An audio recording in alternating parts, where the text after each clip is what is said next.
పెద్ద నోట్ల రద్దుతో తెలంగాణ రాష్ట్రానికి నెలకు 2,000 కోట్ల రూపాయల వరకు నష్టం జరిగే అవకాశం ఉందని ముఖ్యమంత్రి కేసీఆర్ ఆందోళన వ్యక్తం చేశారు. రాష్ట్రంలో రియల్ ఎస్టేట్ రంగం పూర్తిగా కుదేలైపోతుందని ఆవేదన వ్యక్తం చేశారు కేసీఆర్. కేంద్ర ప్రభుత్వ నిర్ణయం ఆర్థికంగా రాష్ట్ర ప్రభుత్వంపై తీవ్ర ప్రభావం చూపే అవకాశం ఉందని గవర్నర్ నరసింహన్కు స్పష్టం చేశారాయన.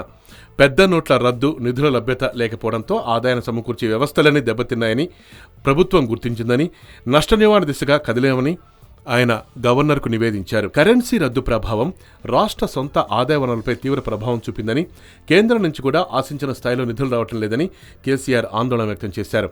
రాష్ట్రంలోని ఆర్థిక పరిణామాలపై తొలుత సీఎస్ ఇతర అధికారులతో సమీక్షించారు కేసీఆర్.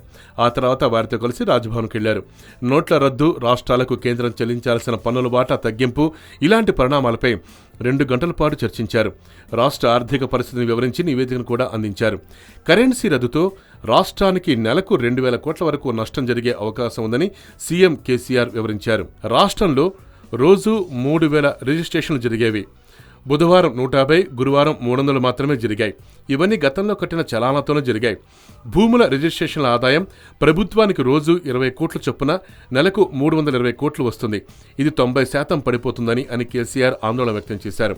అలాగే 2 లక్షల లోపు విలువగల మోటారు వాహనాల విక్రయాల రిజిస్ట్రేషన్ ద్వారా ప్రభుత్వానికి పెద్ద ఎత్తున ఆదాయం వస్తుందని, రోజుకు 3,000 వాహనాల అమ్మకాలు జరుగుతాయని, అయితే అది గణనీయంగా పడిపోయి కేవలం 2 రోజుల్లోనే 1,700, 1,100 మాత్రమే జరిగాయని కూడా కేసీఆర్ తెలిపారు. ఇక మద్యం, ఇంధన విక్రయాలు, లగ్జరీ ట్యాక్స్, రోడ్డు ట్యాక్స్తో నెలకు 4,500 కోట్ల దాకా ఆదాయం వస్తుందని, అది కూడా దాదాపుగా పడిపోయే ప్రమాదం ఉందన్నారాయన. ఇక గృహోపకరణాలైన టీవీలు, ఫ్రిడ్జిలు ఇతరత్రా కూడా 90% విక్రయాలు తగ్గుతాయని చెప్పారు. నల్లధనం కట్టడి పేరుతో తీసుకున్న నిర్ణయంతో రాష్ట్రంలో పలుచోట్ల పేద, దిగువ, మధ్యతరగతి వర్గాలు ఇబ్బంది పడుతున్నారని ఆయన తన నివేదికలో గవర్నర్కు నివేదించారు.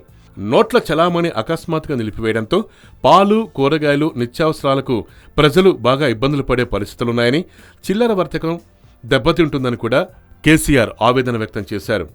నష్ట నివారణ చర్యలు చేపట్టాలని, దీనిపై కేంద్రానికి నివేదిక అందించాలని కేసీఆర్ గవర్నర్ని కోరారు.